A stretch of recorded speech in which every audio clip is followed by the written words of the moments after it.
Bonsoir. Alors ce soir nous allons apprendre à créer un tilt shift. Donc c'est un effet maquette que vous avez certainement vu sur quelques photos sur internet. Alors tilt shift oui, mais en fait c'est plus un prétexte pour vous montrer une nouvelle manière de sélection.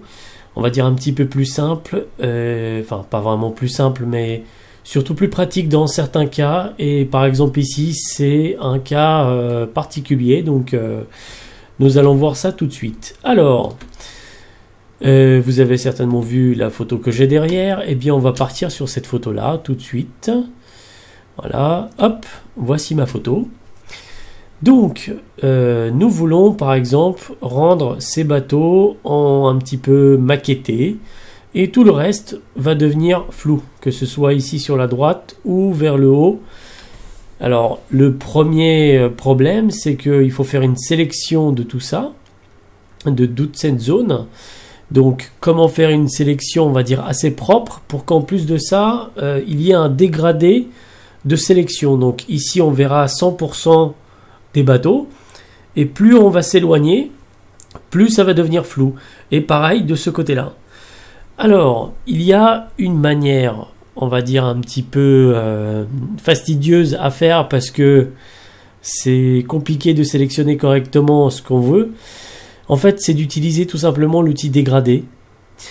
Alors, l'outil dégradé, en fait, il a plusieurs types de dégradés. Donc, en fait, si je vous montre par exemple un dégradé normal, donc si je vais de bas en haut, il va me faire ça.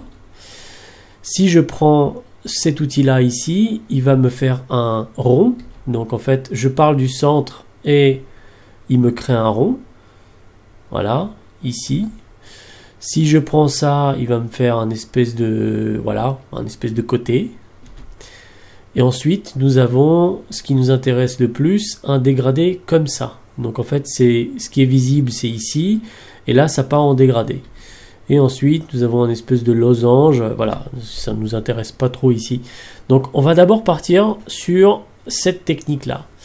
Alors pour faire une sélection de cette partie-là, ce serait quand même pas mal de ne pas utiliser le dégradé, étant donné qu'il ne va pas nous servir à grand-chose. En fait, nous aimerions en plus utiliser une sélection. Parce qu'en fait, après, nous allons utiliser un filtre.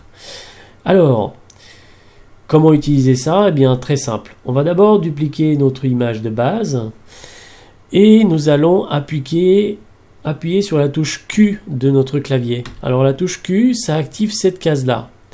Cette case-là permet de passer en mode masque. Donc, j'appuie sur Q. Je suis en mode masque ici, avec des petits pointillés. Et maintenant, si je prends mon dégradé et je clique ici sur le dégradé donc qui s'appelle je ne sais pas, dégradé réfléchi, voilà, je vais pouvoir créer en fait une zone.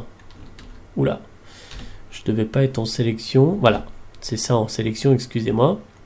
Donc je vais pouvoir créer une zone rouge, donc en fait c'est la zone de dégradé rouge. À l'intérieur, on sera visible à 100% et après vous voyez ça part en dégradé.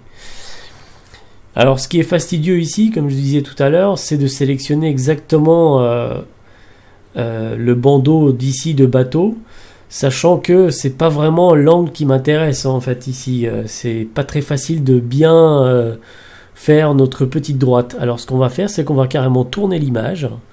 Donc on va prendre l'image, on va la tourner comme ça.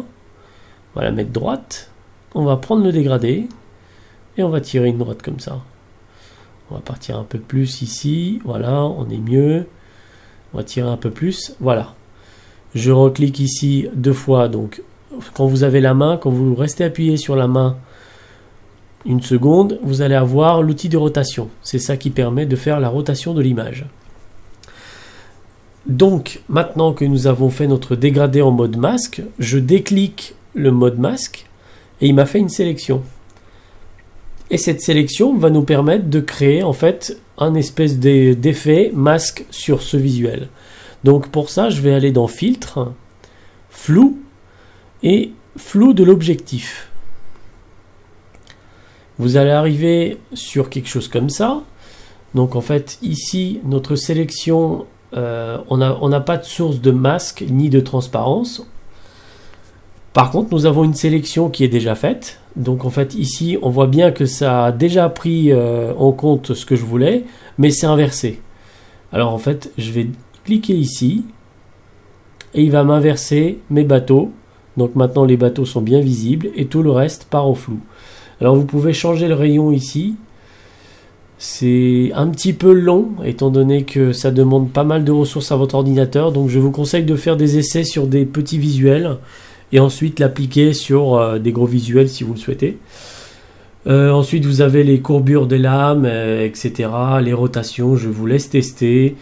Les rotations, etc. Les tons clairs, tout ça, je vous laisse tester. Vous allez voir vous-même ce que ça donne.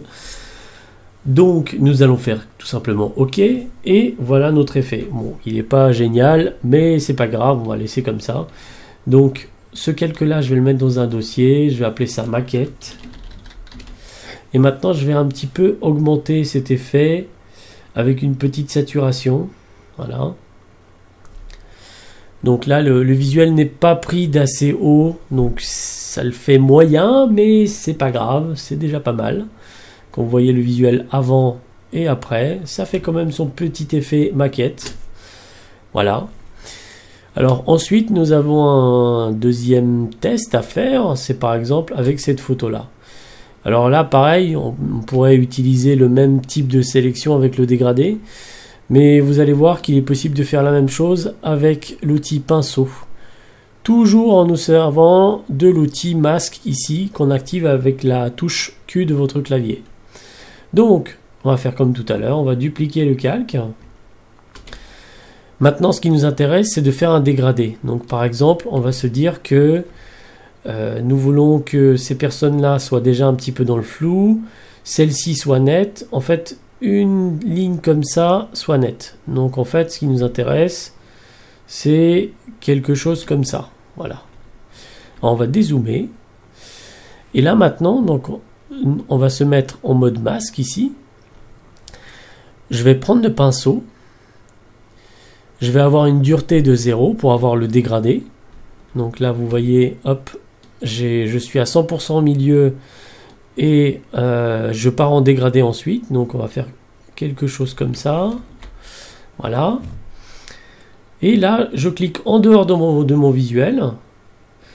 J'appuie sur la touche Shift de mon clavier, donc c'est majuscule. Je vais à l'opposé, donc là où ça m'intéresse, et je reclique. Bon, c'est pas terrible, on va refaire.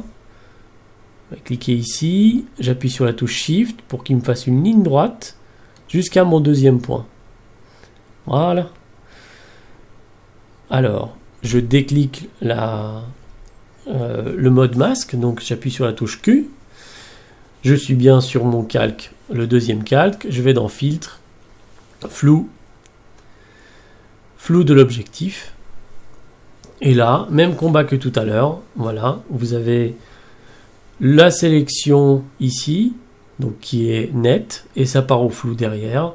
Donc on peut modifier un petit peu le rayon, le resserrer un petit peu. Voilà. Hop, je fais OK.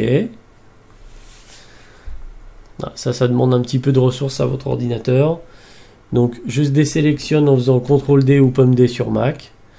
Je fais comme tout à l'heure, je crée mon petit dossier, maquette. Là je vais lui appliquer un petit teint de saturation. Donc pareil, hop, je vais augmenter la saturation. Et vous avez votre petit effet maquette.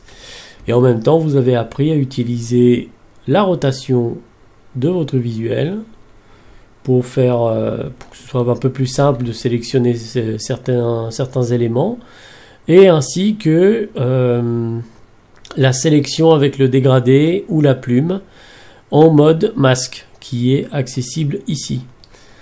Voilà, bon courage à vous et bon essai, bonne soirée.